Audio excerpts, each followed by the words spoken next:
bersama ya. Ana berbahagia sekali bisa hadir di tempat ini dan bisa melihat bagaimana para umara berkumpul dengan para ulama.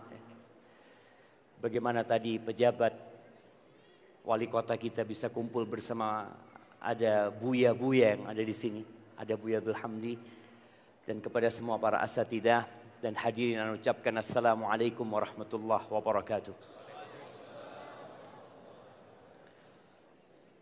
Alhamdulillah alladzi bi ni'matihi tatimmus shalihat. Segala puji bagi Allah Jalla Jalaluh yang karena nikmatnya kebaikan-kebaikan menjadi sempurna. Yang karena rahmatnya niat-niat baik hamba dapat terlaksana. Sebenarnya momentum pagi hari ini kurang tepat untuk tabligh akbar, nah lihat ya. Karena memang hari Jumat ini ya hari orang-orang masih sibuk bekerja. Biasanya tabligh akbar itu di hari libur. Kalau enggak di malam hari. Tapi ternyata jamaah semangat untuk hadir. Entah karena mereka enggak ada kerjaan atau mereka meninggalkan pekerjaan mereka. Barakallahu fiik, kita bersyukur kepada Allah yang telah menggerakkan hati kita agar kita bisa melangkahkan kaki ke rumah Allah ini. Ke Islamic Center yang namanya apa? Manarul Ilmi ya. Tahun lalu ana belum melihat pelang Manarul Ilmi, tapi tahun ini alhamdulillah pelang itu sudah dipasang dan mudah-mudahan menjadi menara ilmu dan menjadi pusat kajian Islam di kota Padang Panjang ini, bahkan di Sumbar insyaallah. Allahumma salli wa sallim ala abdika wa rasulika Sayyidina wa maulana Muhammadin wa ala alihi wa ashabihi ajma'in. Amma ba'd, jamaah rahimakumullah, mengingatkan hari ini hari Jumat, hari yang paling indah sepanjang pekan. Kalau kita tahu ada hari Senin, Selasa, Rabu, Kamis, Jumat, Sabtu, Ahad, hari yang paling mulia itu hari Jumat. Orang-orang Yahudi mereka memuliakan hari apa? Hari Sabtu. Orang-orang Nasrani mereka punya hari Ahad. Dan umat Islam punya hari Jumat. Tapi kadangkala kita kurang mengagungkan hari Jumat ini. Sebagaimana mereka mengagungkan hari Sabtu dan hari Ahad. Maka semoga di hari ini paling tidak mengagungkan hari Jumat itu dengan tidak telat Jumatan. Ana sampaikan ini karena ada banyak pemimpin-pemimpin di sini. Bagaimana mereka memerintahkan anak buahnya untuk datang ke masjid sebelum khatib naik mimbar. Karena kalau sudah khatib naik mimbar, malaikat itu tutup buku gitu. Dan terkadang ada sebagian orang yang Jumat kemarin telat, Jumat bulan lalu telat, Jumat 10 tahun yang lalu juga telat dia. Jadi memang sepanjang hidupnya dia selalu telat Jumatan. Apa penyebabnya? Kalau dia seorang anak buah, seorang pegawai, kadang-kala nggak ada yang memperingatkan. Dia datang setelah khotib khutbah kedua, setelah doa. Dan kadang-kala masjid itu penuh sudah. Dia di belakang berdiri seakan-akan orang paling taat kepada Allah. Diliatin khotibnya, kok nggak selesai-selesai khutbahnya. Dia menjadi orang yang pertama, terakhir datang dan pertama pulang. Maka harapan ana kita benar-benar mengagungkan hari Jumat. Bagaimana yang punya kedudukan, yang punya toko umpamanya. Dia perintahkan anak buahnya untuk berangkat ke masjid sebelum khatib naik mimbar. Dengan cara itu, ya paling tidak kita sudah mengagungkan hari Jumat ini. Dan di antara amal yang mengagungkan hari Jumat adalah memperbanyak sholawat buat Rasulullah Sallallahu Alaihi Wasallam. Tolong hari Jumat ini antum hitung sholawat antum. Ada apa dihitung Ustaz? Ana sudah banyak sholawatnya. Orang kalau tidak menghitung, dia itu merasa sudah banyak. Merasa. Tapi coba antum hitung. Atau antum menitin, ana mau salawat buat Nabi SAW 15 menit, 30 menit, 1 jam. Semoga dengan itu hidup kita jadi berkah. Jamaah rahimakumullah, tema kita hari ini adalah apa? Nah, prioritas utama dalam hidup. Masya Allah, mau amplop apa mau buku? Ini bicara prioritas utama dalam hidup. Amplop aja.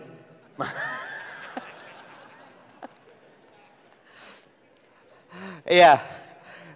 Yaitu contoh jemaah tentang prioritas dalam hidup ya.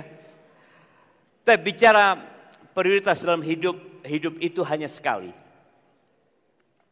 di dunia. Dan ternyata hidup di dunia itu tidak lama.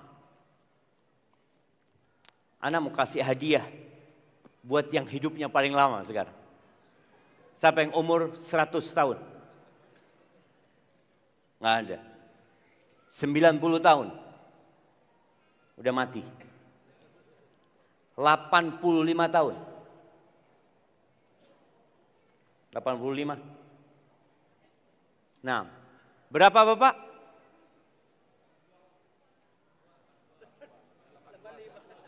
82. Tinggal 3 tahun lagi 85. Tapi memang nggak apa-apa. Kita kasih hadiah buku sama amplop beliau.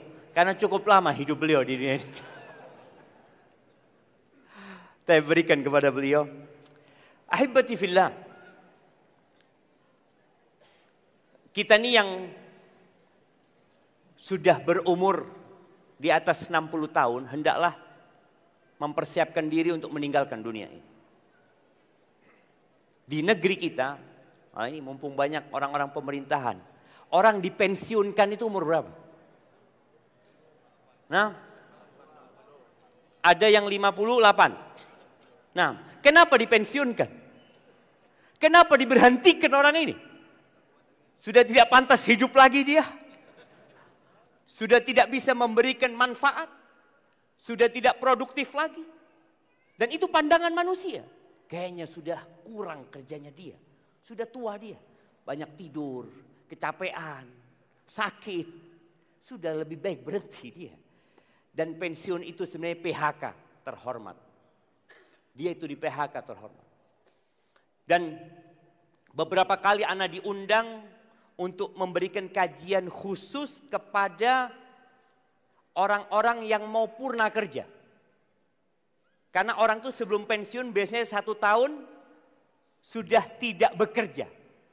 Dia tetap dapat gaji, tapi udah enggak ya datang ke kantor ya. Ngelihat sana, ngelihat sini. Mulai stres dia. Kalau mau meninggalkan pekerjaan saja, dia terbebani. Bagaimana dengan meninggalkan kehidupan?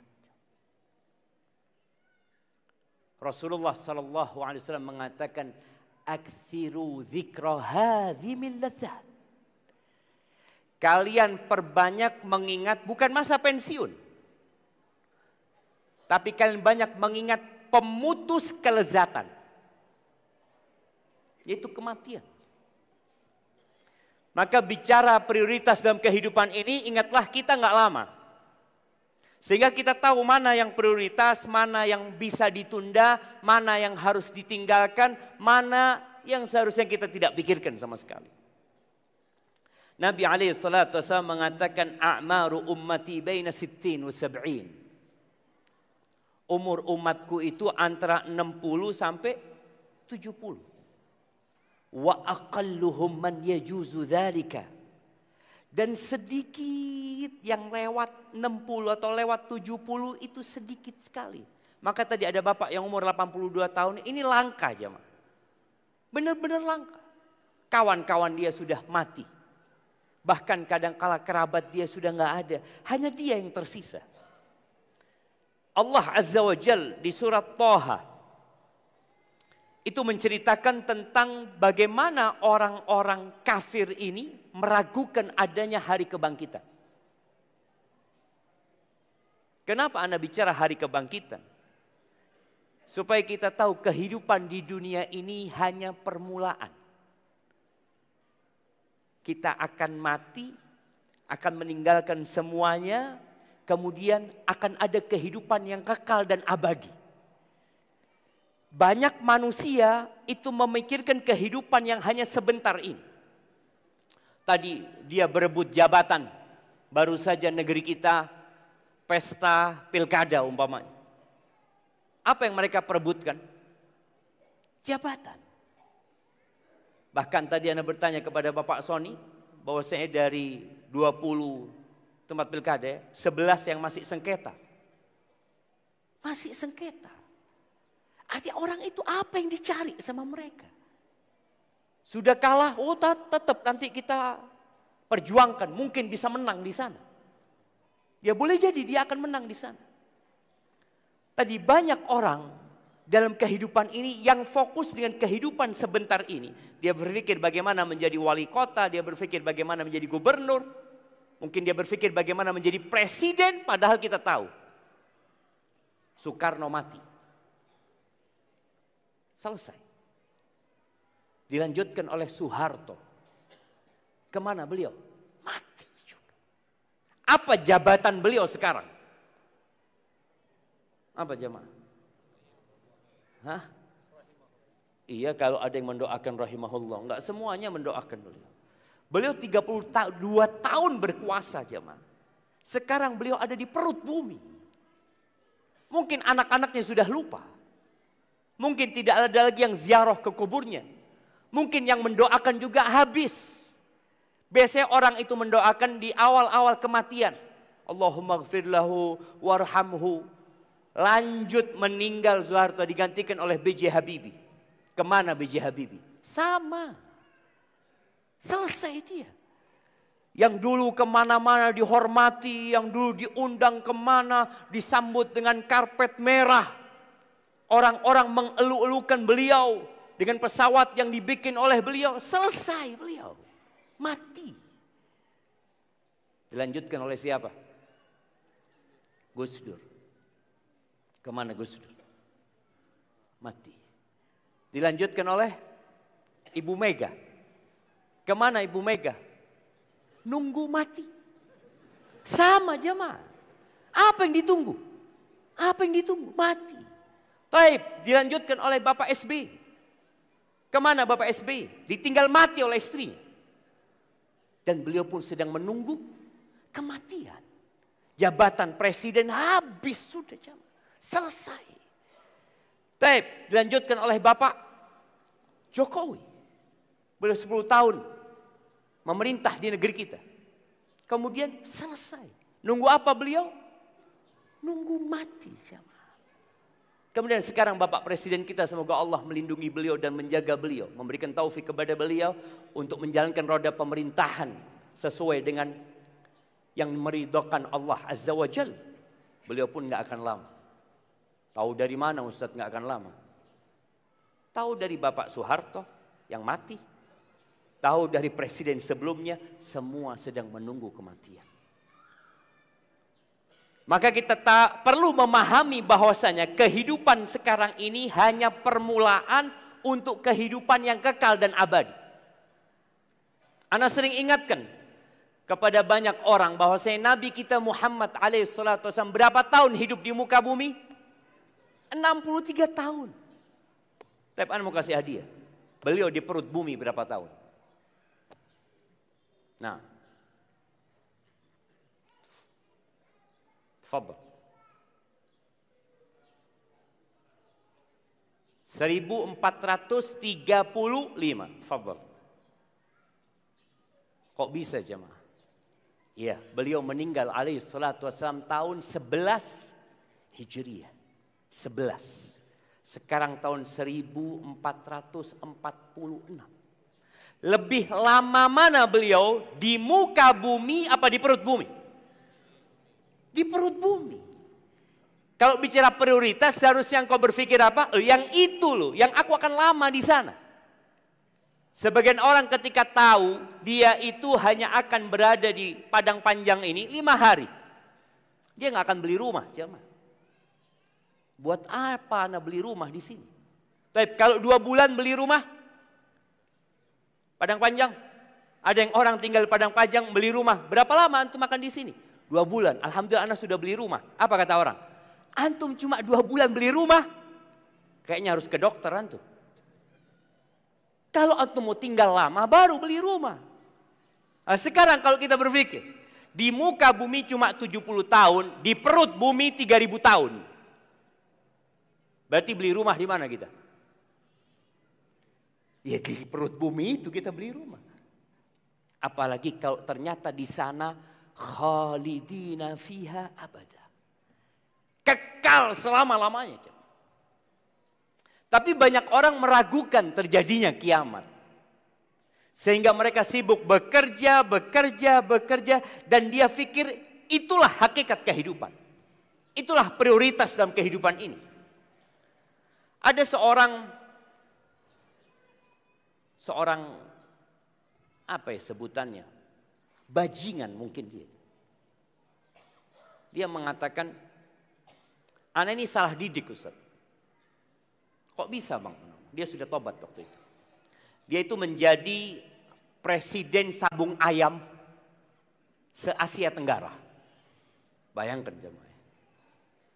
Dia bertobat, dia ngomong, karena memang orang tua ana, Ustaz, sejak kecil jadi anak-anak, engkau harus pintar, Pak. Supaya engkau bisa jadi orang kaya. Supaya engkau bisa bekerja.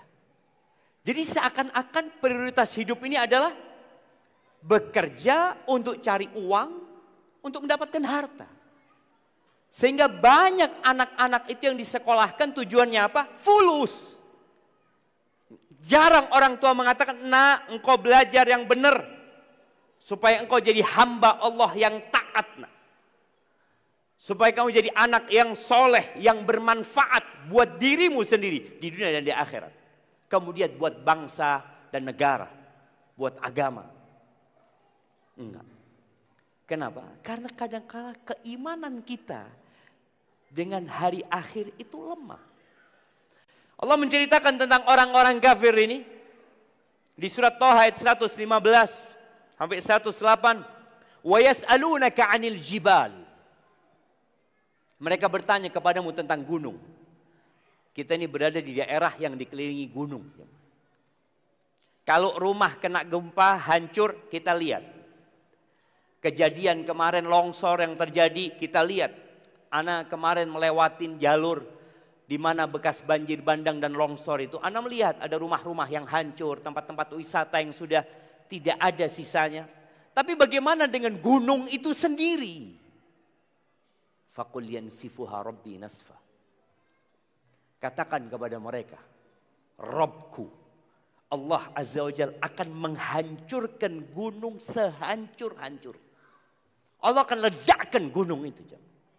Sehancur-hancurnya. Fayadharuha qa'an safsafa. Dan Allah akan jadikan bumi ini nanti rata. Orang yang mau ke Bukit Tinggi, orang yang mau ke Padang Panjang, kita lihat jalurnya itu naik turun. Naik lagi, turun lagi, naik lagi, turun lagi. Nanti akan rata sama tanah.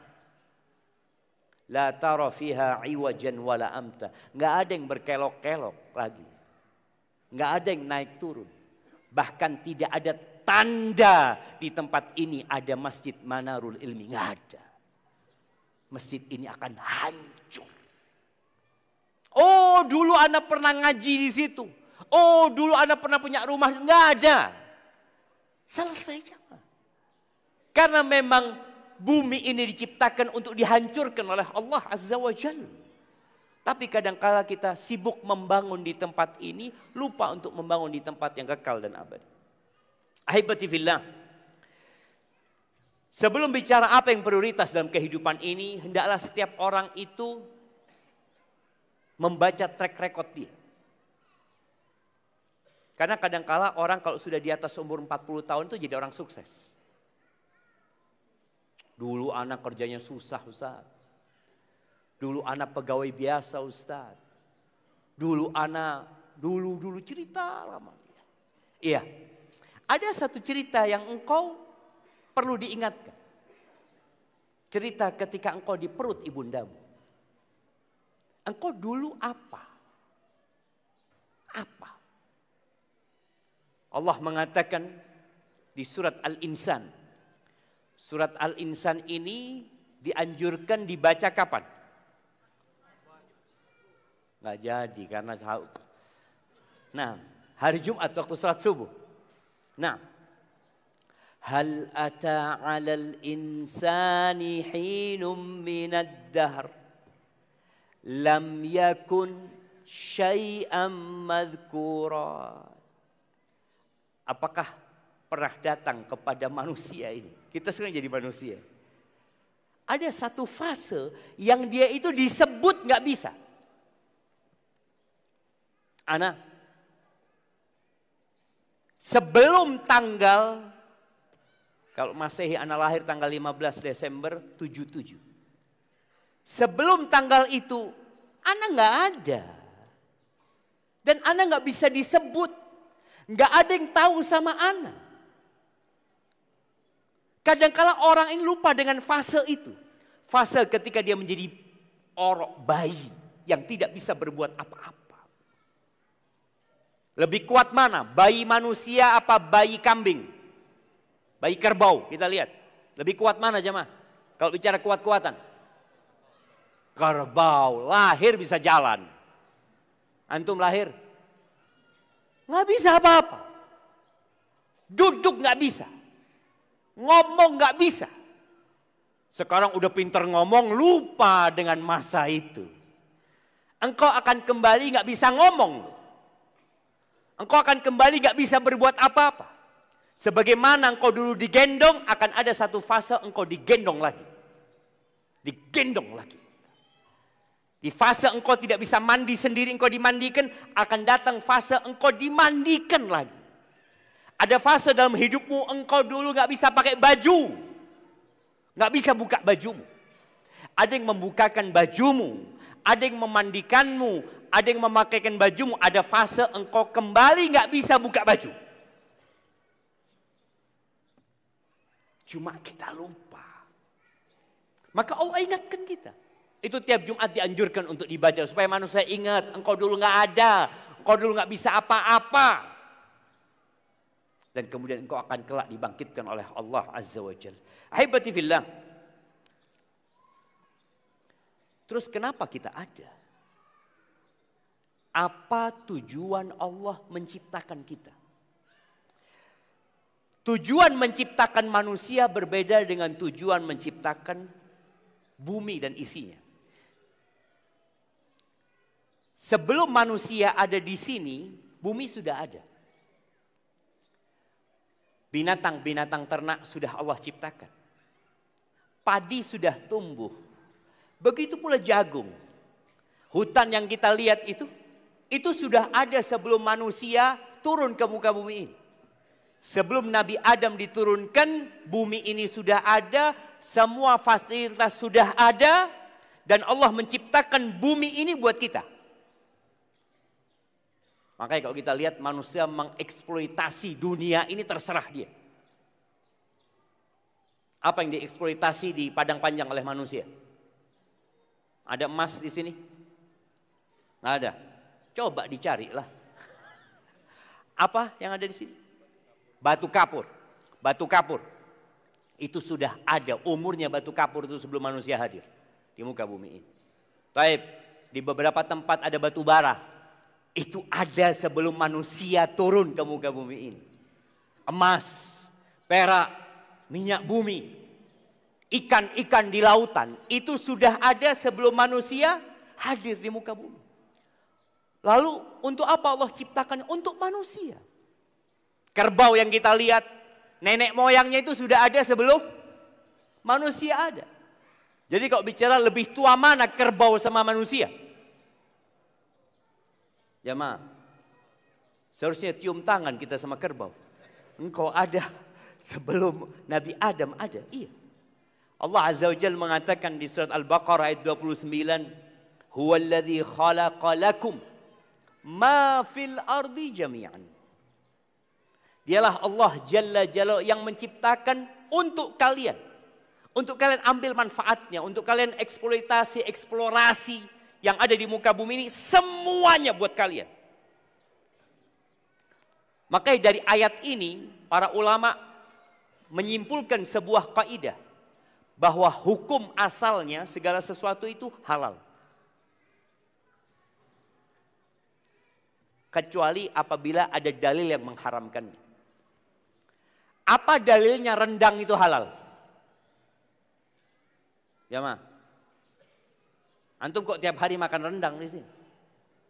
Makan sambal balado ini, apa dalilnya kalau itu halal? Ayat ini. Semuanya halal kecuali yang Allah haramkan. Jadi kalau ada orang mengatakan haram, oh jangan sembarangan kau bilang halal. Dadiah, halal apa haram? Hah? Haram apa enggak ya? Kalau engkau katakan haram, datangkan dalilnya. Jadi siapa saja yang mengatakan haram harus datangkan dalilnya. Apa dalil kalau beras itu halal? Ya ayat ini. Hukum semuanya itu halal. Kecuali ada dalil yang mengharamkan. Jadi Allah menciptakan semuanya untuk manusia tadi. Untuk manfaat manusia. Untuk ambil pelajaran dari sana. Dan Allah menciptakan manusia untuk Allah Azza wa Jalla. Jadi Allah memberikan kehormatan kepada manusia. Engkau diciptakan bukan untuk dimanfaatkan. Makanya kalau ada eksploitasi terhadap manusia, kita tahu di negeri kita ada perdagangan manusia. Yang dibawa ke luar negeri, yang kemudian di sana seperti diperbudak mereka di sana. Enggak, Allah memuliakan manusia. Kata Allah di surat Az-Zariyat. Ayat 56, 57 dan 58 Allah mengatakan wa ma khalaqtul jinna wal insa illa liya'budun. Ini jemaah prioritasnya. Jangan sampai kita seperti kerbau. Kerbau diciptakan buat manusia. Kerbau diciptakan untuk membajak. Kerbau diciptakan untuk kawin, punya anak. Seperti itu terus dia. Enggak. Manusia tidak seperti kerbau. Allah mengatakan wa ma khalaqtul jinna wal insa illa liya'budun. Tidaklah aku ciptakan bangsa jin dan manusia kecuali untuk beribadah kepadaku. Ma uridu minhum min rizqin wa ma uridu an yut'imun. Aku enggak butuh, aku enggak minta rizki dari manusia. Aku tidak menyuruh manusia untuk bekerja, kemudian hasilnya diberikan kepada aku. Tidak, kata Allah. Innallaha huwar razzaq dzul quwwatil matin. Sesungguhnya Allah itu maha memberi rizki dan maha kuat dan perkasa. Hubungan manusia sama manusia berbeda dengan hubungan manusia sama Allah Azza wa Jalla. Manusia sama manusia itu saling memberikan manfaat. Ya, kita kalau punya anak buah nggak kerja dengan baik, apa yang akan kita lakukan kepada dia? Engkau merugikan aku, kata dia. Dia akan di PHK. Contoh tadi, bicara ada orang dipensiunkan. Kenapa? Mungkin sudah tidak produktif lagi, sudah selesai. Ada masa orang itu dikatakan udah selesai, kami nggak butuh sama kamu sekarang. Karena kamu sudah tua. Tapi sama Allah Azza wa Jalla, sejak kecil, muda, tua, Allah nggak butuh dengan ibadah kita. Allah nggak butuh bapak-bapak datang ke masjid ini. Allah nggak butuh jamaah nih, emak-emak datang kajian. Allah nggak butuh dengan sholat kita. Allah nggak butuh dengan puasa kita. Allah tidak butuh dengan sodakoh kita, umroh kita, haji kita. Bahkan Allah tidak butuh kita beriman. Allah mengatakan faman syaa falyu'min wa man syaa falyakfur. Kata Allah, yang mau beriman silahkan, yang mau kafir monggo. Berbeda ketika kita bekerja di negara. Ketika kita bekerja di perusahaan, perusahaan butuh sama kita. Maka kadangkala kita bisa memberikan penawaran lebih tinggi. Engkau kalau mau mempekerjakan saya, ya gaji saya sekian. Sama Allah enggak. Bahkan Allah Azza wa Jalla dalam hadis qudsi mengatakan, nih jamaah, kita harus tahu prioritasnya. Karena kalau sudah orang nggak tahu dengan prioritas dia, seperti orang yang punya keranjang. Dia ngisi keranjang itu sama pasir. Padahal prioritasnya itu ada bola-bola yang harus dia masukkan ke sana. Ketika sudah banyak pasir, bola itu nggak akan pernah masuk, udah full tempat itu. Allah Azza wa Jalla mengatakan, "Lau anna awwalakum," ini dalam hadis qudsi. "Lau anna awwalakum wa akhirakum wa insakum wa jinnakum kanu ala atqa qalbi rajulin wahidin minkum ma zada dzalika fi mulki syai'a." Kalau orang yang pertama di antara kalian sampai yang terakhir. Kalau seluruh penduduk Indonesia sekarang ini jumlahnya berapa? 280 juta. Anggap sekarang penduduk bumi ini 8 miliar. Kalau semua orang 8 miliar itu jamaah, hatinya di level ketakwaan Nabi Muhammad SAW. Kata Allah, "Ma zada dzalika fi mulki syai'a." Itu tidak akan menambah kerajaanku sedikit pun. Berbeda dengan sebuah negara, berbeda dengan sebuah perusahaan. Kalau pegawainya kerja dengan bagus, maka hasilnya akan tambah. Tapi keibadah kita sama Allah enggak akan nambah sesuatu pun di sisi Allah Azza wa Jalla. Sebaliknya, kalau semua manusia dari sejak Nabi Adam sampai nanti manusia terakhir, kalau semua bangsa jin dari awal sampai terakhir mereka berada di level orang yang paling jahat. Siapa manusia paling jahat? Fir'aun. Fir'aun jamaah. Kenal sama Fir'aun nanti. Fir'aun itu ngaku Tuhan. Kalau 8 miliar manusia ini sekarang mengaku Tuhan, masjid dibakar oleh mereka, Ka'bah pun dihancurkan. Mereka tidak ada yang beribadah kepada Allah Azza wa Jalla. Apa kata Allah? "Ma naqasa dzalika min mulki syai'a." Itu tidak mengurangi kerajaanku sedikit pun. Loh, terus kenapa kita harus beramal?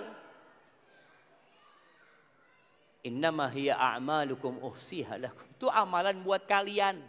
Kalian sholat ya buat kalian. Kalian berangkat umroh ya buat kalian. Kalian puasa itu buat kalian. Semua manfaat dari ibadah kita itu untuk kita sendiri. Nggak ada buat Allah. Uhsihalakum, aku catat buat kalian. Jadi pahala dari amalan kita itu bukan di dunia aja, mah. Gimana kalau ibadah sholat tuh pahalanya di dunia? Enak nggak? Gimana kalau setiap antum sholat dapat motor satu? Sholat nggak semua orang? Taib. Sholat subuh dapat motor satu. Duhur dapat motor lagi. Asar dapat motor lagi. Mau antum apain motornya? Hah? Mau dijual? Siapa yang beli? Siapa yang beli motor itu? Semua orang punya motor. Iya Ustaz, motor. Coba fulus Ustaz. Oke. Kalau setiap kita sholat itu dapat uang 100.000. Berarti habis sholat isya kita dapat berapa? 500.000. Kalau kita sholat sama istri kita dapat berapa? 1 juta. Enak bang. Enak gak enak? Kita punya anak 6. Tiap hari mereka sholat dapat berapa? 5 kali 6. 3 juta. Tambah bapak ibunya. Ini tiap hari. Kira-kira uang itu buat apa sama antum? Buat apa? Hah? Beli motor. Beli motor tadi. Ada yang jual motor. Orang semua bekerja itu untuk dapat uang.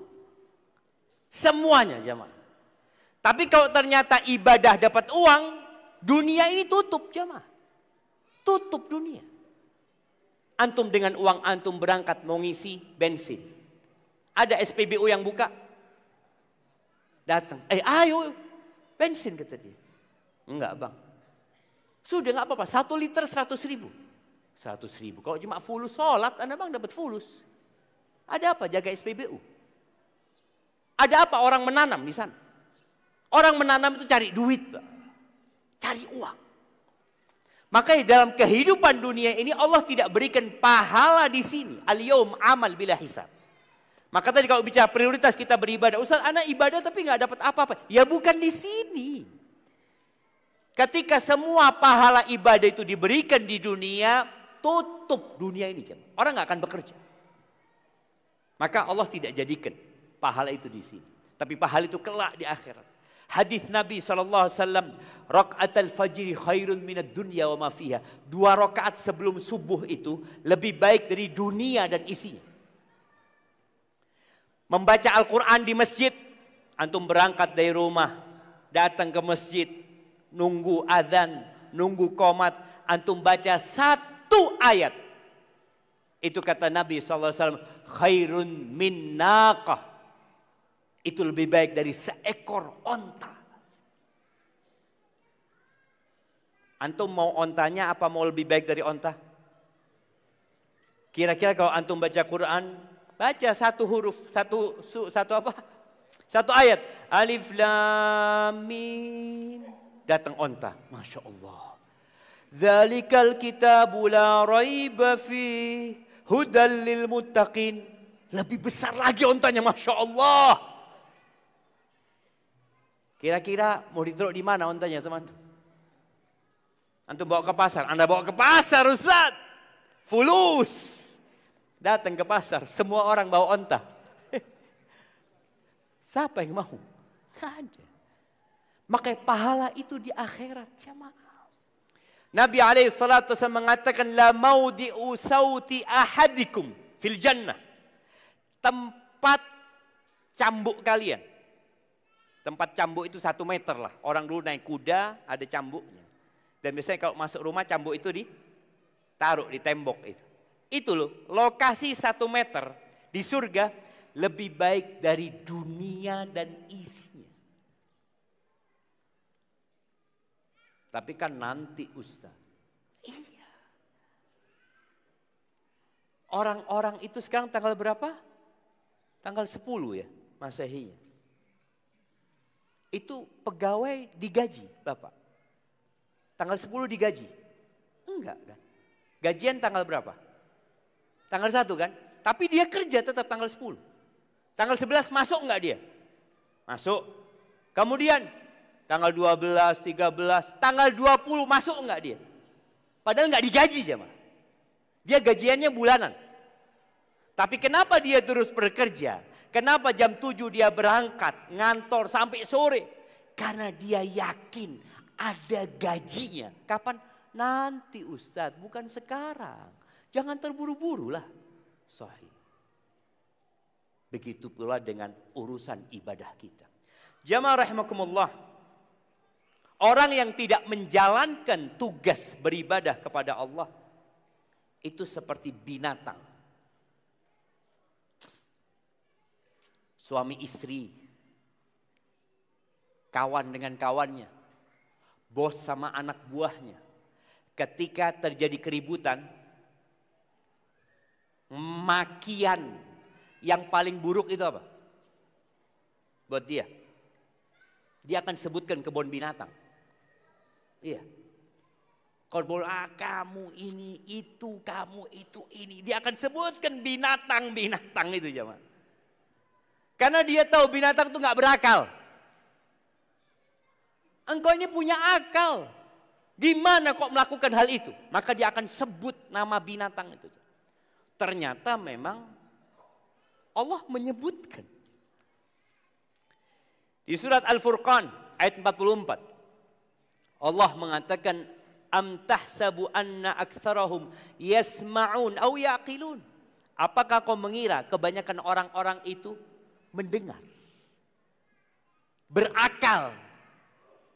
Ketika dikasih tahu, dikasih nasihat, didakwain agar beribadah kepada Allah Azza wa Jalla, lalu mereka menolak. Kata Allah Jalla Jalaluhu, inhum illa kal an'am. Mereka tidak lain kecuali seperti binatang ternak. Seperti sapi, seperti kerbau, seperti kambing, seperti onta. Ulaika kal an'am, inhum illa kal an'am, balhum adallu sabila. Bahkan mereka lebih parah daripada binatang. Kenapa kok dikatakan lebih parah? Binatang memang diciptakan untuk dimakan. Tapi kita diciptakan untuk mengabdi kepada Allah Azza wa Jalla. Maka ahibati fillah, orang-orang yang tidak mendengarkan nasihat, kelak pada hari kiamat mereka akan menyesal. Mereka akan mengatakan lau kunna nasma' au na'qil. Kalau dulu waktu kita hidup di dunia kita mau mendengarkan. Yang datang kajian di masjid itu berapa banyak jamaah? Dibandingkan dengan mereka yang nggak mau mendengarkan nasihat. Tadi Anda sampaikan khutbah Jumat. Khutbah Jumat ini adalah khutbah wajib. Jadi kalau bicara umat Islam itu wajib belajar. Iya, paling nggak 1 Jumat sekali. Datang. Makanya dalam khutbah Jumat itu nggak boleh ngomong. Nggak boleh. Engkau datang, engkau dengarkan, menegur orang lain nggak boleh. Engkau fokus dengerin tuh. Makanya orang-orang yang ketika hidup tidak mau mendengarkan dan tidak mau memperhatikan. Mereka akan mengatakan, lau kunna nasma' au na'qil ma kunna fi ashabis sa'ir. Kalau dulu waktu hidup di dunia kami mau mendengarkan, kami mau memikirkan, kami nggak akan jadi penghuni neraka. Jadi penyebab mereka menjadi penghuni neraka apa? Nggak mau mendengarkan dan tidak mau menggunakan akalnya. Ahibati fillah, kalau kita tahu bahwa Allah menciptakan kita untuk beribadah, rizki sudah ditanggung, jangan takut antum. Sebelum antum lahir rizkinya sudah ditetapkan. Bahkan 50.000 tahun sebelum penciptaan langit dan bumi, rizki antum sudah ditulis. Allah kasih fasilitas. Fasilitas yang pertama itu tubuh ini jemaah. Kedua mata. Kedua kaki. Kedua tangan. Kepala nih. Makanya orang itu kalau sujud harus sujud di atas 7 anggota tubuh. Itu semua fasilitas. Harus antum tundukkan. Gunakan keningmu, letakkan di bumi. Cium dengan hidung. Dengan ujung hidungnya ini. Kemudian tanganmu. Kemudian lututmu. Kemudian jari-jari kakimu. Lalu katakan subhana rabbiyal a'la wa bihamdi. Atau subhanakallahumma wa bihamdika Allahumma gfirli. Allah kasih fasilitas semua itu kepada kita. Agar kita gunakan untuk beribadah. Baik. Harta. Selama kepalamu masih bisa goyang. Selama jantungmu masih berdetak, berarti rizkimu ada. Buktikan, buktikan. Akan terus ada. Oh alhamdulillah kalau seperti itu. Ana sudah beribadah. Ternyata ibadah ini ada syaratnya. Ibadah itu tidak akan diterima kecuali dengan 2 syarat. Syarat yang pertama itu namanya tauhid. Mengesahkan Allah Azza wa Jalla. Syarat kedua itu sesuai dengan aturan. Siapa yang bikin aturan? Allah Azza wa Jalla. Bolehkah kita sholat Jumat 6 rakaat? Jemaah. Atau sholat subuh. Ini ada orang mengatakan, ya Allah Ustaz, ana ini banyak dosanya Ustaz. Banyak sholat yang ana tinggalkan. Insya Allah mulai besok ana akan sholat subuh 6 rakaat Ustaz. Boleh enggak jemaah? Loh, sholat, ibadah dia. Kenapa enggak boleh? Siapa yang menyebutkan? Nah, kenapa enggak boleh? Masya Allah, ini kasih hadiah. Mau buku, mau amplop? Amplop lagi. Ahlan wa sahlan, Masya Allah, barakallahu fikum. Iya, karena itu tidak sesuai dengan aturan. Nabi alaihissalam sholat subuh berapa rakaat? 2 rakaat. Ya sudah 2 rakaat aja sholatnya. Loh anak ini Ustaz banyak dosanya, tetap 2 rakaat. Mau orang itu banyak dosanya, mau sedikit dosanya, tetap sholatnya 2 rakaat. Baik. Haji. Ustaz, haji ini kan antrian oh ini ada Bapak Depak ini. Antrian haji berapa tahun sekarang di sini? Ada yang 25 tahun. Bagaimana Ustaz kalau haji kita bikin 3 kali setahun? Ini kan masalahnya Ustaz, kenapa ngantri? Karena haji cuma sekali setahun. Udahlah, kita bikin kesepakatan. Gimana hajinya kita bikin 3 kali setahun? Oh, Arab Saudi nggak terima. Baik, kita bikin di Bukit Tinggi Ustaz, Padang Panjang. Cukup kan Islamic Center bikin Ka'bah di situ? Nggak bisa sama. Ibadah itu bukan suka-suka kita, tapi mengikuti aturan. Nabi alaihissalam hajinya itu di bulan haji. Al-hajju ashhurun ma'lumat. Haji itu bulan-bulannya sudah ditentukan. Yang disebut bulan haji itu Syawal, Dzulqa'dah, Dzulhijjah. Puncak ibadah haji itu wukuf tanggal 9 di Arafah. Iya Ustaz, tapi kesian warga Indonesia ini. Boleh jadi dia mati belum pernah haji. Gara-gara apa? Karena haji setahun sekali. Maka tolong, bicara ibadah harus sesuai dengan aturan.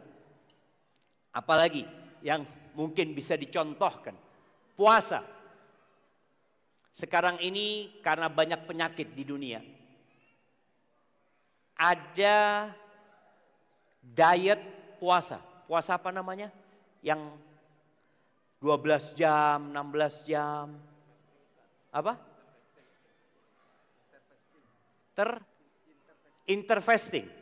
Interfasting tuh jamaah. Ya sudah kita bikin seperti itu puasa kita Ustaz. Puasa kita nggak boleh makan tapi boleh minum Ustaz. Gimana jamaah? Ya tetap nggak bisa. Semua harus sesuai dengan aturan. Baik, anak hitung-hitung Ustaz, puasa di Padang Panjang ini berapa jam? 14 jam? 12 jam? 12 jam. Gimana kalau anak bikin puasanya untuk warga Padang Panjang, mungkin ada Depak sini memberikan pengumuman, kita puasanya dari jam 6 sampai jam 6 saja. Kan sama 12 jam.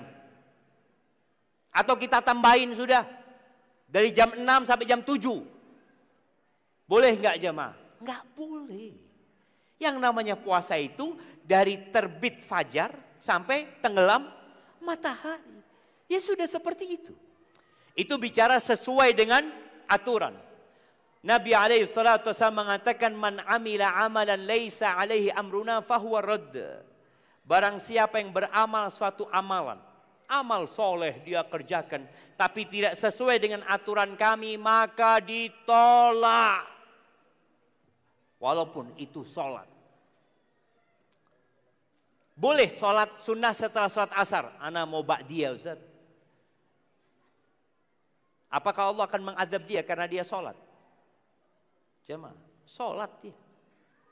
Dia diadab karena tidak mengikuti aturan. Maka penting kita belajar aturan. Tapi bukan itu yang akan kita bahas. Tentang syarat yang pertama yaitu mentauhidkan Allah. Ibadah itu harus ikhlas. Dan ibadah tidak akan diterima kecuali dengan keikhlasan yang kita lakukan. Tauhidullah. Allah menyebutkan di surat Al-Ghashiyah. Semoga kita semua hafal surat Al-Ghashiyah. Jadi anak menganjurkan umat Islam yang kita mau masuk bulan Ramadan ya. Oh masih jauh, udah dekat. Sya'ban, Ramadan. Tolong dihafal juz amma itu. Apalagi surat Al-A'la sama Al-Ghashiyah. Ini surat yang dianjurkan dibaca hari Jumat. Hal ataka hadithul ghashiyah. Apakah sudah datang kepadamu informasi, kabar tentang kiamat itu? Hal ataka hadithul ghashiyah. Wujuhu yawma idzin khasyah. Wajah-wajah pada hari itu penuh dengan kehinaan, tunduk, hina dan dina. Amilatun nasibah, dia bekerja, dia beramal, capek.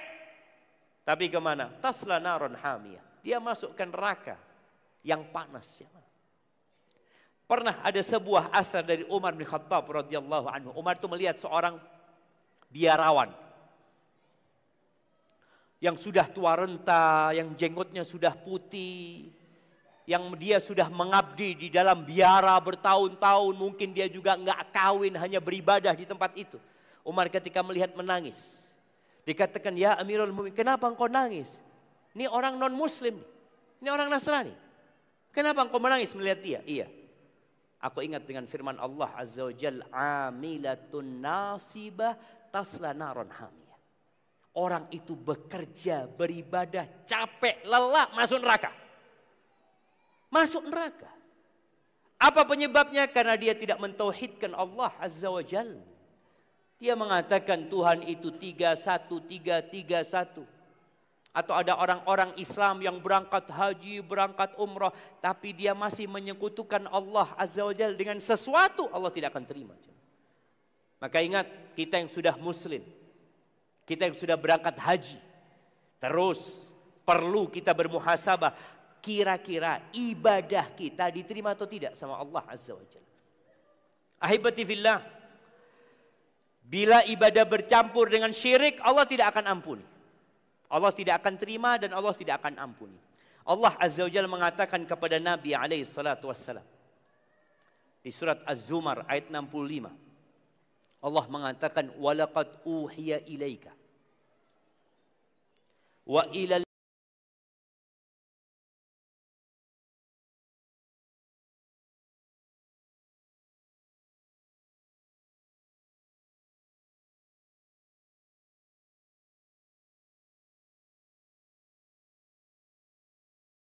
alladzi Hud, Saleh, Ibrahim, Lut, Ismail, Ishak, Yaqub, Yusuf, terus kepada Nabi Musa, Nabi Isa, sampai Nabi kita Muhammad alaihissalatu wasallam. Ini wahyu yang sama.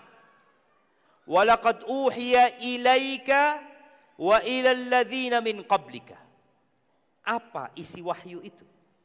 Kok semua nabi dapat wahyu yang sama? La in asyrakta la yahbatanna amaluka wa la takunanna minal khasirin. Apabila kamu melakukan kesyirikan, semua amalanmu gugur. Ini nabi jamaah. Salatnya gugur, puasanya gugur, hajinya gugur. Jangan pernah engkau mengatakan, loh saya kan sudah Islam Ustaz, nggak mungkin saya melakukan kesyirikan. Loh Nabi alaihissalatu wassalam mendapatkan wahyu itu. Siapapun dirimu, apapun jabatanmu, kalau engkau memohon kepada selain Allah Azza wa Jalla, kalau engkau menyekutukan Allah, memberikan hak khusus Allah kepada selain Allah, maka amalanmu semua akan ditolak dan engkau akan menjadi orang yang merugi. Ahibati fillah, Ana tidak tahu di Padang Panjang ini, apakah masih ada tempat-tempat mencari pesugihan? Nggak ada. Alhamdulillah. Di beberapa daerah itu ada tempat-tempat mencari pesugihan. Dan yang mengherankan, yang berangkat ke tempat itu semua agama. Bukan cuma umat Islam. Mereka mempercayai di tempat itu ada pesugihan. Mereka meminta kepada siapa? Kepada Allah Azza wa Jalla. Ini rumah Allah, nggak perlu ke sana. Kalau engkau bicara memohon kepada Allah, ada tempat di muka bumi namanya Baitullah, rumah Allah, tempat yang dimuliakan dan dicintai oleh Allah Azza wa Jalla. Dan ahibati fillah, innallaha la yaghfiru an yushraka bihi wa yaghfiru ma duna dzalika liman yasha. Jadi satu dosa yang harus antum hindari, syirik. Di samping dosa-dosa lainnya, ada banyak dosa. Ijtanibus sab'al mubiqat, kata Nabi SAW, hindari 7 dosa besar. Yang pertama asyirku billah. Melakukan kesyirikan kepada Allah Azza wa Jalla. Kalau orang itu berzina, dosa besar zina jamaah. Kalau orang itu mencuri, dosa besar mencuri. Kalau orang itu melakukan riba, dosa besar. Tapi dia tidak melakukan syirik, kemungkinan diampuni ada enggak? Ada. Tapi bagaimana kalau orang ini berangkat haji, berangkat umroh, dia seorang yang dermawan, tapi ternyata dia melakukan kesyirikan dan mati di atas kesyirikan tersebut, maka semua amalannya gugur dan tidak bakal masuk surga. Sekarang ini ada usaha. Jadi dulu ketika Indonesia dijajah sama Belanda, berapa tahun dijajah? 350 tahun. Baik, Belanda itu bawa 3G ke sini. Penjajah itu bawa 3G. Bawa apa yang pertama? Glory, gold, dan gospel. Dia bawa 3 itu. Dia memang mencari kemenangan, mencari kejayaan, kemudian dia mencari emas, dia mencari harta, makanya dikeruk negeri kita. Dan dia membawa satu lagi, bawa gospel. Jadi mereka datang memang membawa agama. Ada misi agama Belanda ke negeri kita. Dan sisanya kita melihat, ketika Belanda pergi ada banyak sisa-sisa gospel yang ditinggalkan oleh Belanda. Tapi subhanallah, umat Islam sadar dengan bahaya itu. Lalu mereka berusaha untuk merusak agama umat Islam lewat dalam. Muncullah yang namanya Snok-Hogron. Yang dia berganti nama Abdul Ghaffar. Dan dikatakan dia itu hafal Quran. Dan dia berangkat haji jemaah. Snok-Hogron ini. Padahal dia seorang orientalis yang memang untuk menghancurkan umat Islam di Indonesia. Tapi ketika penjajahan bubar, maka ada usaha lain untuk menghancurkan umat Islam lewat pemikiran mereka. Sekarang lagi digalakkan, digaungkan, semua agama sama. Udahlah, semua agama sama.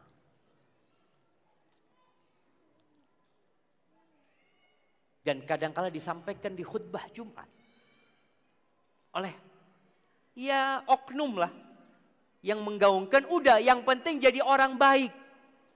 Yang penting engkau itu bagaimana sikapmu kepada manusia, hablum minannasnya baik. Dia melupakan hablum minallah. Padahal dari dulu buya-buya ulama-ulama selalu menyampaikan hablum minallah dan hablum minannas. Hablum minallah dengan mentauhidkan Allah, hablum minannas dengan berbuat baik kepada manusia. Tapi mulai ada usaha, udah nggak penting hablum minallah. Yang penting hablum minannas. Sampai ada usaha bukan hanya di Indonesia. Karena ini usaha internasional ya. Supaya nggak ada lagi penyebutan orang kafir. Oke, kita ini toleransi jemaah. Umat Islam itu umat yang sangat toleransi. Tapi tetap kita kalau sholat qobliyah subuh itu dianjurkan baca apa? Qul ya ayyuhal kafirun la a'budu ma ta'budun. Ini garis pemisah toleransi. Dalam urusan dunia, dalam urusan sosial, tetangga kita Nasrani sakit, kita besuk. Tetangga kita Yahudi butuh bantuan kita bantu. Bahkan bagaimana Abdullah bin Amr bin As itu, sahabat Nabi radhiyallahu anhu, ketika pembantunya motong kambing, lagi ngulitin kambing, kata Abdullah, "Idza faragta," kalau engkau selesai ngulitin kambing itu, "fabda bijarinal Yahudi." Yang pertama engkau kasih tetangga kita yang Yahudi. Ini toleransi. Kita disuruh berbuat baik kepada tetangga kita yang Yahudi, tetangga kita yang Nasrani, apapun agamanya, kita disuruh berbuat baik kepada mereka selama mereka tidak memerangi kita. Berbuat baik, itu toleransi. Tapi ketika urusan agama, lakum dinukum, jelas agamamu nggak sama. Lakum dinukum, silahkan kau kerjakan agamamu.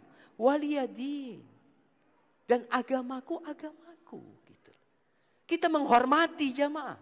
Hidup di negeri, ya iya Ustaz. Dulu kan di Madinah cuma ada Islam. Kata siapa? Banyak orang yang tidak membaca sejarah. Mereka berpikir umat Islam itu baru berinteraksi dengan non-muslim di Indonesia. Umat Islam itu berinteraksi dengan orang-orang non-muslim sejak Islam lahir. Sejak di Mekah. Kemudian ke Madinah. Beliau alaihissalatu wassalam bertetanggaan dengan kabilah-kabilah besar Yahudi. Baik, anu kasih hadiah. Sebutkan 3 kabilah besar Yahudi di kota Madinah. Nah. Berdiri biar dengar ustadznya.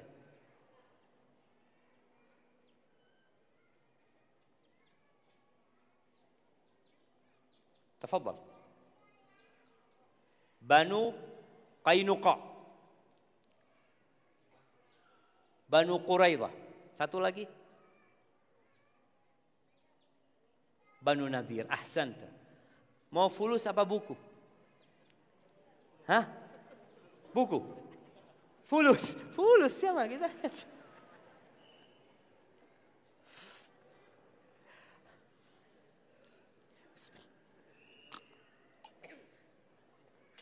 Di masjid pun tetap kita fulus ya. Type 2, 3 kabilah besar. Yahudi, Banu Qainuqa, akhirnya mereka diusir. Karena mereka berkhianat. Jadi ketika hidup di satu negara, ada non-muslim di sana, ada MOU yang dibuat. Sama-sama menjaga stabilitas nasional. Tapi ternyata Banu Qainuqa berkhianat. Mereka diusir. Banu Nadir berkhianat. Mereka diusir. Bukan karena Islam nggak mau berhidup sama mereka, karena mereka berkhianat. Yang ketiga, Banu Quraidah. Mereka berkhianat pada masa perang. Maka mereka dibunuh. Jadi kalau bicara toleransi, dari sejak hijrahnya Nabi SAW, beliau sudah menunjukkan bagaimana toleransi. Kemudian Umar bin Khattab radhiyallahu anhu. Orang kok berpikir Umar ini keras orangnya ya. Mungkin dia orang tidak toleransi. Subhanallah. Ketika Umar menerima kunci Masjidil Aqsa di Palestina sana. Itu gereja-gereja nggak ada yang dihancurin. Nggak ada yang dihancurin. Jadi ketika Indonesia merdeka, gereja-gereja itu ada. Apakah dihancurin? Tidak. Nyontoh siapa? Oh ini Indonesia, ini karena kita memang orang-orang toleransi. Enggak, sejak zaman Umar bin Khattab sudah diajarin. Biarkan mereka beribadah. Kasih kebebasan beribadah. Nah, tapi supaya antum tahu sejarah.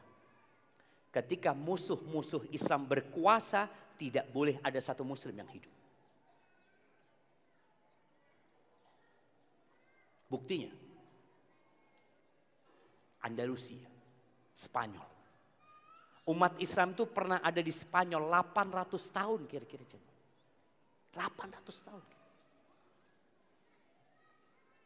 Sejak tahun 92 Hijriah. Sampai tahun 850-an kira-kira. Setelah itu hilang. Kok bisa hilang? Iya. Karena mereka tidak mengizinkan ada satu muslim hidup di tanah mereka. Anak pernah ke Spanyol.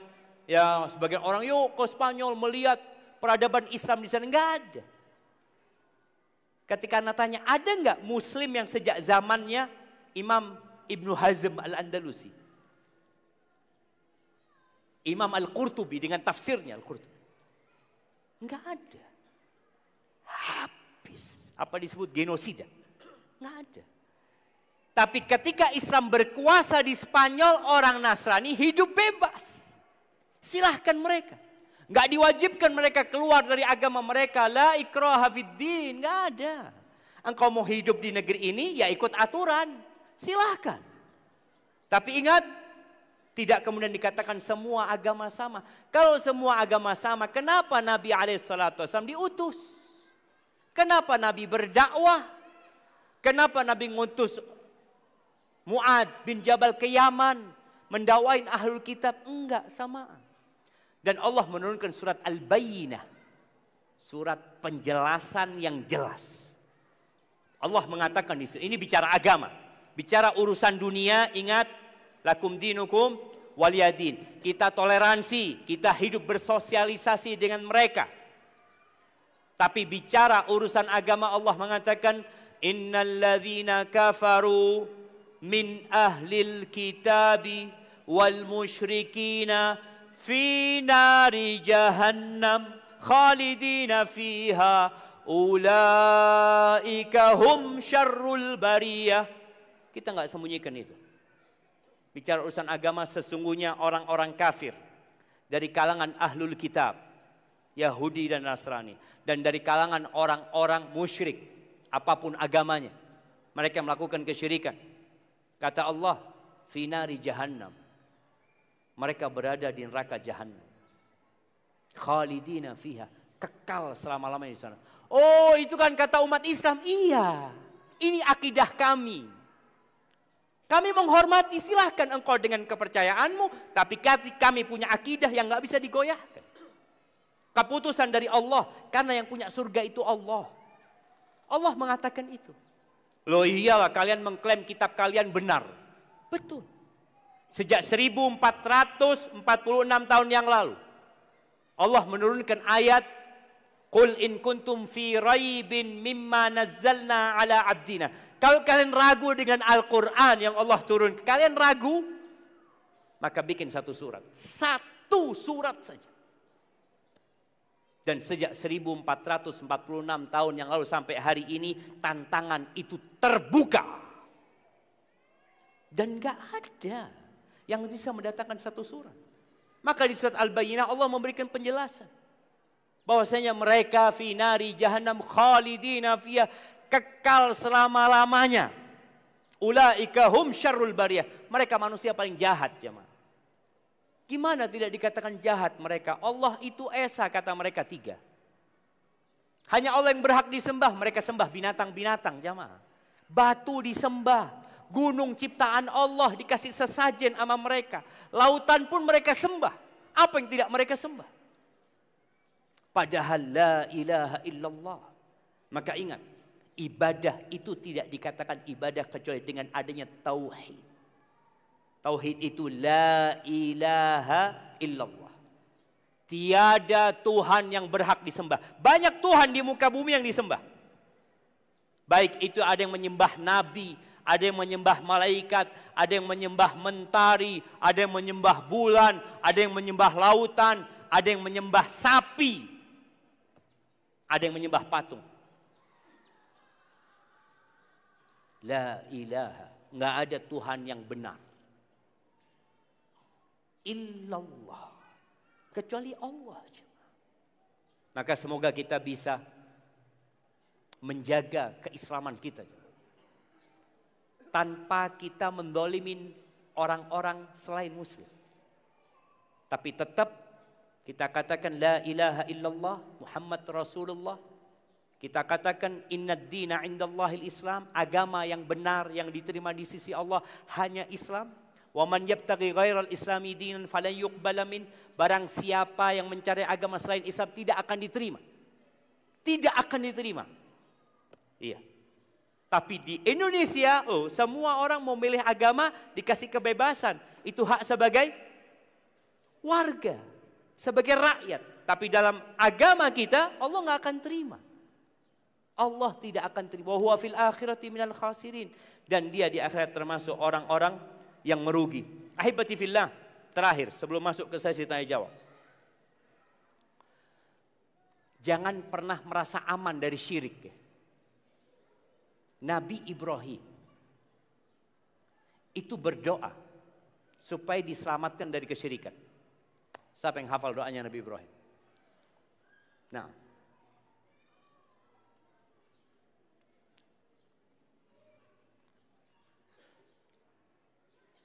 Allahumma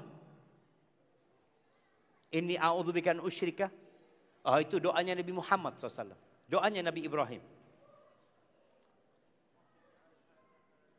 Rabbij'al hadha baladan aminan wajnubni wa baniya an na'budal asnam. Antum mau buku, mau amplop? Kalau amplop bisa buat beli buku, kalau buku nggak bisa. Hah? Amplop saja ya, Masya Allah. Ayat yang pertama turun itu apa? Iqra jemaah. Tapi kita memang males baca jemaah. Kalau fulus, Masya Allah. Tadi doanya Nabi Ibrahim, wajnubni wa bani an na'budal asnam. Hindarkan aku dan anak keturunanku dari menyembah berhala-berhala. Kalau Nabi Ibrahim takut sama kesyirikan, apalagi kita jemaah. Itu Nabi. Yang anaknya juga Nabi. Anaknya satu namanya Ishak. Satunya namanya Ismail. Beliau takut anak-anaknya ini terkena penyakit kesyirikan. Apalagi kita. Jangan merasa aman dari kesyirikan. Maka berdoa semoga Allah selamatkan kita dari kesyirikan. Ingat prioritas hidup kita adalah mengabdi kepada Allah. Kerja silahkan, cari fulus silahkan. Tujuannya Allah Azza wa Jalla. Baik, barakallahu fiik. Ini ada pertanyaan. Waduh, agak berat pertanyaannya. Assalamualaikum Ustaz. Mohon jawabannya Ustaz. Sebagai seorang ASN, apa hukumnya menerima sesuatu barang, uang, atas nama vendor atau pihak ketiga setelah pekerjaan selesai? Mana mic-nya? Ada mic tadi? Mic. Kasihkan ke PJ Wali Kota. Beliau bisa jawab itu. Nah, silahkan. Pak Soni, fadal Pak Soni. Fadal.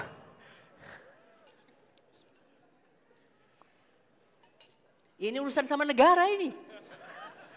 Boleh nggak sama negara terima? Sama negara, bukan bicara agama Pak Soni.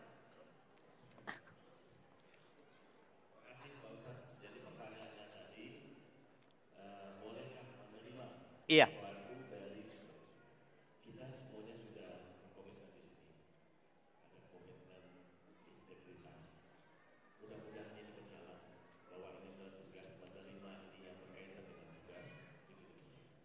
Ya, alhamdulillah. Selesai sudah jawabannya.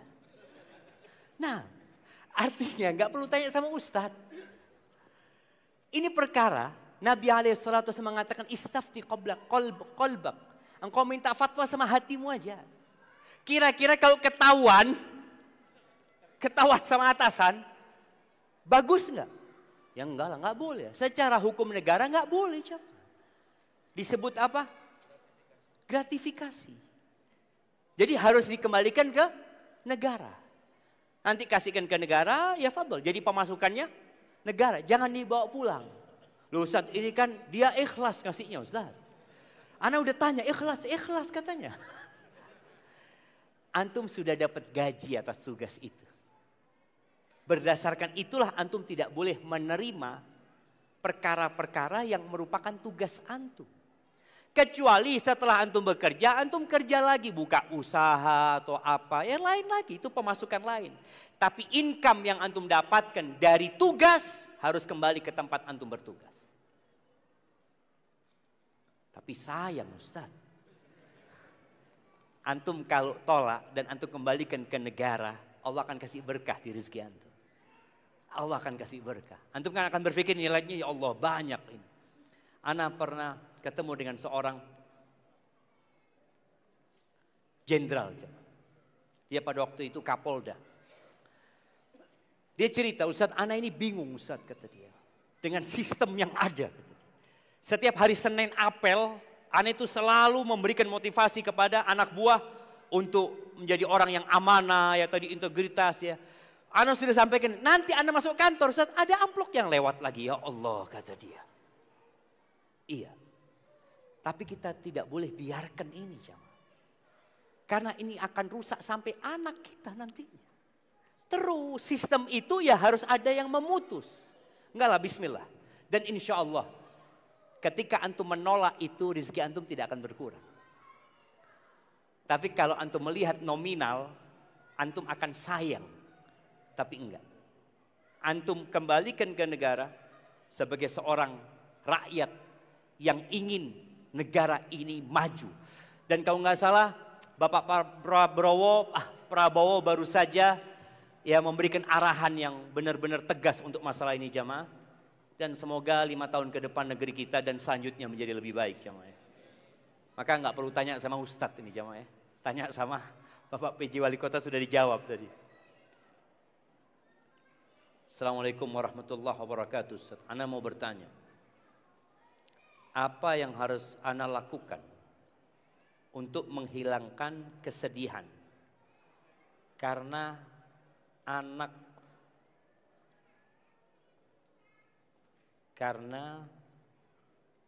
ditinggal anak sudah 2 tahun, karena anak ditinggal anak sudah 2 tahun, kesedihan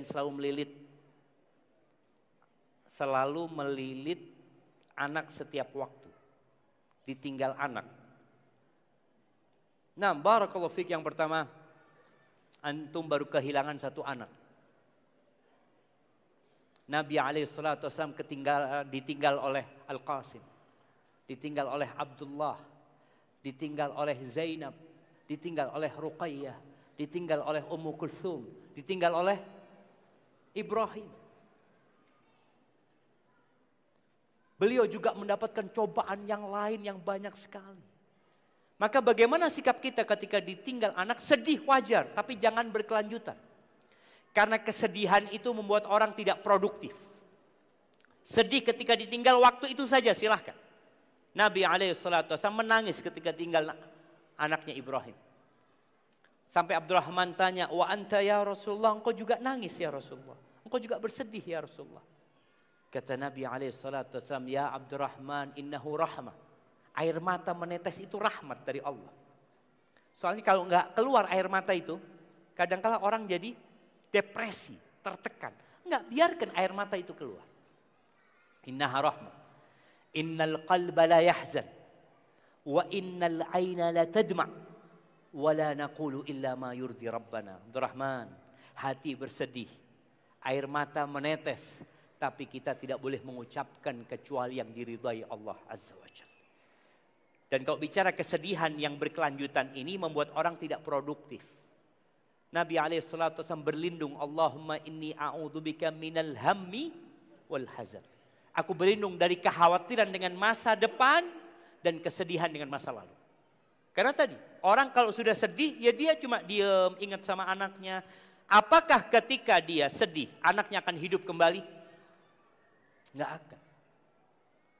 Dan yakin bahwasanya anaknya itu akan menunggu bapaknya dan ibunya kalau sabar. Memberikan syafaat kepada kedua orang tuanya kelak pada hari kiamat.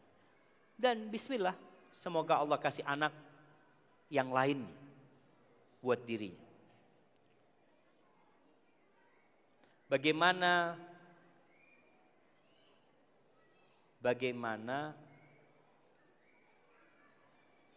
ibadah yang harus dilakukan?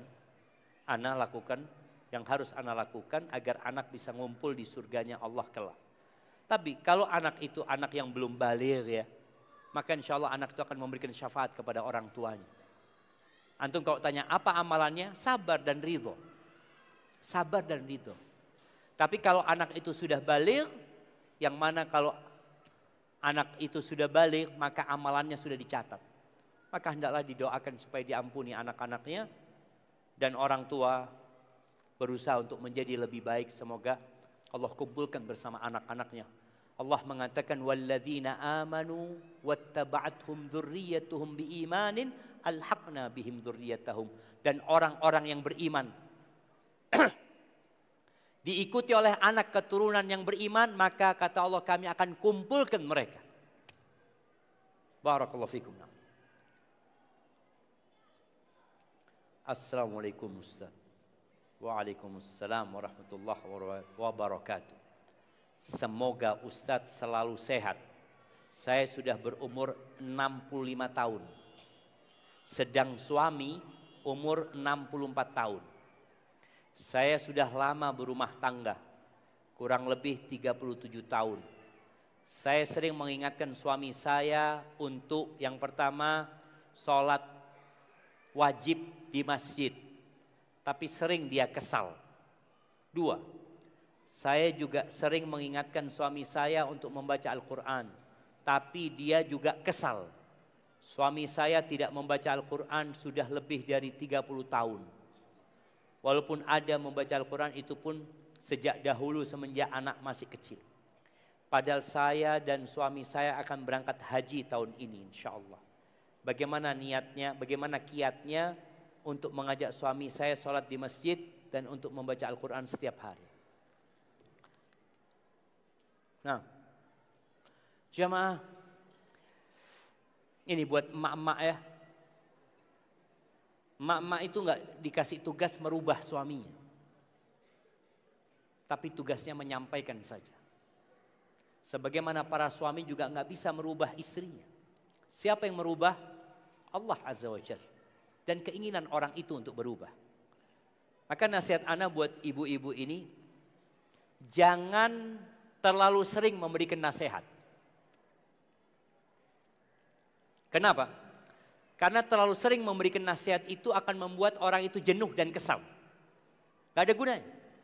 Allah mengatakan fadzakir in nafa'atiz dzikra. Berikan peringatan ketika peringatan itu memberikan manfaat. Jadi kadang-kadang kalau kita lihat orang lagi marah, jangan dikasih nasihat. Orang lagi sedih, jangan dikasih nasihat. Tunggu dulu. Ketika dia sudah senang umpamanya, sang istri datang, "Bang, abang tahu nggak bang? Ternyata pahala sholat berjamaah di masjid itu 27 bang. Jadi abang kalau sholat di rumah dapat 1, ke masjid dapat 27. Belum lagi langkahnya, 1 langkah pahala, 1 langkah dihapuskan dosa, 1 langkah diangkat derajatnya. Subhanallah bang. Artinya sang istri bukan hanya mengatakan, ini kan umurnya di bawah dia ya. Kalau umurnya di bawah manggilnya apa kepada suami? Hah, masa adik? Hah? Manggilnya apa? Abang, tetap abang. Masya Allah. Bang, udah azan tuh. Jangan gitu. Jadi lihat waktu yang nyaman, ya duduk ya sambil dipijetin suaminya. Ngomong, bang, abang gak ingin ke masjid nah bang? Aduh enggak lah, capek. Ya bang, barakallahu fiik. Sudah tinggal. Karena dia pemimpin. Tapi kalau duduk, bang, abang gak kepingin ke masjid? Enggak, capek.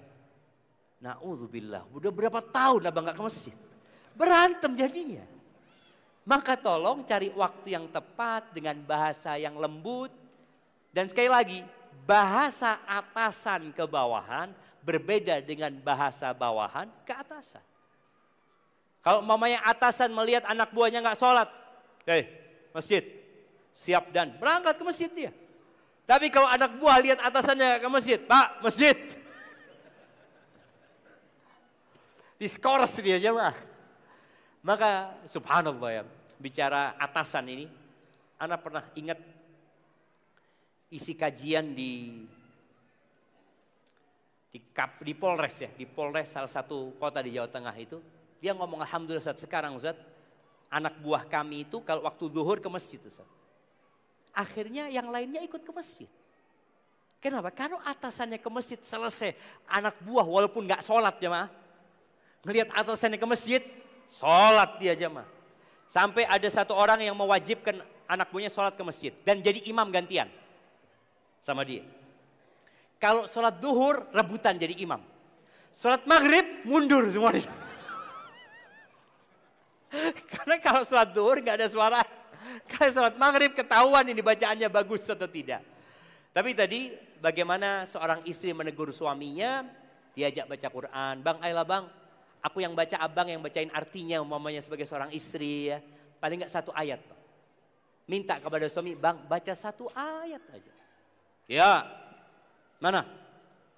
Alif lam mim, dah. Gak apa-apa. Besok 1 ayat lagi. Besok 1 ayat lagi. Daripada 30 tahun gak baca Quran. Lebih baik tiap hari 1 ayat. Jadi minta kepada suaminya 1 ayat aja. Barakallahu fiik. Jamaah, sepertinya Hanya sampai situ Bapak pejabat wali kotanya dan kepada semua yang hadir ana mohon maaf kalau ada kesalahan dari yang ana sampaikan, yang benar dari Allah Azza wa Jalla, yang salah dari diri ana pribadi. Allah dan Rasul yang terbebaskan dari kesalahan itu, dan ana berdoa memohon kepada Allah agar kita dikumpulkan di surganya sebagaimana Allah mengumpulkan kita di tempat ini. Subhanakallahumma wa bihamdika asyhadu an la ilaha illa anta astaghfiruka wa atubu ilaik. Dan ucapkan jazakumullah khair buat para buya, ada Buya Dzul Hamdi dan para pengurus Islamic Center di sini. Wassalamualaikum warahmatullahi wabarakatuh.